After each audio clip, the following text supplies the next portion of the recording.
नाज़रीन, drama serial रस्म वफा में जैसे ही उसामा अलिशबा को कहता है कि उसे सिर्फ नूर से मोहब्बत है, अलिशबा कहती है मगर नूर की तो शादी तुम्हारे कज़न फवाद से होने जा रही थी ना, तो मैं ये समझूं कि तुमने नूर के लिए फवाद की जान ली है। ये बात नूर भी सुन लेती है। नूर को भी ऐसा ही लगता है कि उसामा ने वाकई फवाद का जानबूझकर एक्सीडेंट करवाया था। नूर फौरन गाड़ी में आकर बैठ जाती है। नूर दिल ही दिल में कहती है, मेरा दिमाग घूम रहा है, क्या वाकई जो मैंने सुना यही सच है? ओ मेरे खुदाया, मैं एक ऐसे शख्स के साथ रह रही हूँ जो फवाद का कातिल है। नूर अपने घर पहुंचती है। दूसरी तरफ उसामा अलिशबा को कहता है, तुम मेरी बात का गलत मतलब मत निकालो। हम दोनों के दरमियान बहुत गहरी दोस्ती थी, मगर जब फवाद इस दुनिया में नहीं रहा और राशिद फूफा की वजह से नूर की बारात वापस चली गई, तो मैंने नूर का साथ देने का फैसला किया और मुझे नूर से मोहब्बत हो गई। प्लीज़ तुम मेरा ख्याल दिल से निकाल दो।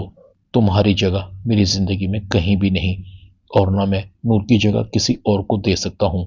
नूर अपने घर जाती है। नूर की माँ नूर को कहती है, तुम अकेली आ गई हो, वो भी बिना फवाद के। नूर कहती है, मोम मेरा वहाँ दम घुटता है। नूर की माँ कहती है, होश के नाखून लो, तुम अपने पैरों पर अपने हाथों से कुल्हाड़ी चला रही हो। फवाद अब इस दुनिया में नहीं रहा, अब उसामा ही तुम्हारे लिए सब कुछ है। उसामा और नूर खामोश थे। नूर का दिमाग सुन था।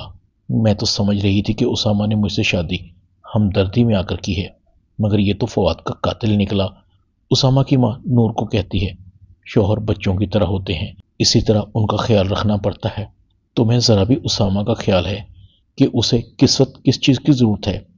शौहर को बच्चों की तरह बीवी की ज़रूरत होती है, और तुम उसकी वो ज़रूरत पूरी नहीं कर पा रही। मैं तुम्हें समझा समझा कर थक गई हूँ। उसामा भी नूर से पूछता है, तुम्हारे दिमाग में आखिर चल क्या रहा है? तुम मुझसे बात क्यों नहीं कर रही? नूर उसामा को कोई जवाब नहीं देती और उससे पूछती है, कोई दिल के बहुत करीब हो और फिर पता चले कि वो उसकी खुशियों का कातिल है, तो फिर क्या होगा? उसामा कहता है, मैं तुम्हारी बात नहीं समझा, आखिर तुम कहना क्या चाहती हो? नूर कहती है, अभी तो मुझे कुछ समझ नहीं आ रही। उसामा दिल ही दिल में सोचता है, कहीं नूर ने मेरी और अलिशबा की आधी बातें तो नहीं सुन ली और उनका गलत मतलब निकाल लिया। उसामा एक बार फिर फवाद की कब्र पर आता है। फवाद को कहता है, तुम तो जानते हो मैंने कुछ जानबूझकर ऐसा नहीं किया।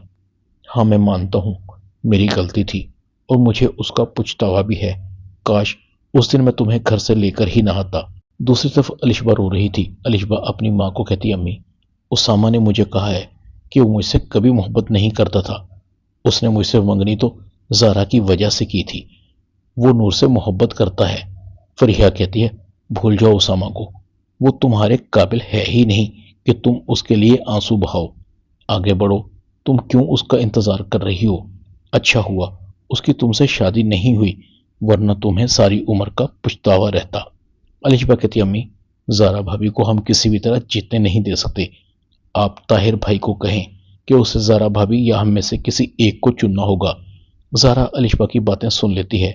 ज़ारा अलिशबा को कहती है, तुम अपनी हरकतों से बाज क्यों नहीं आ जाती?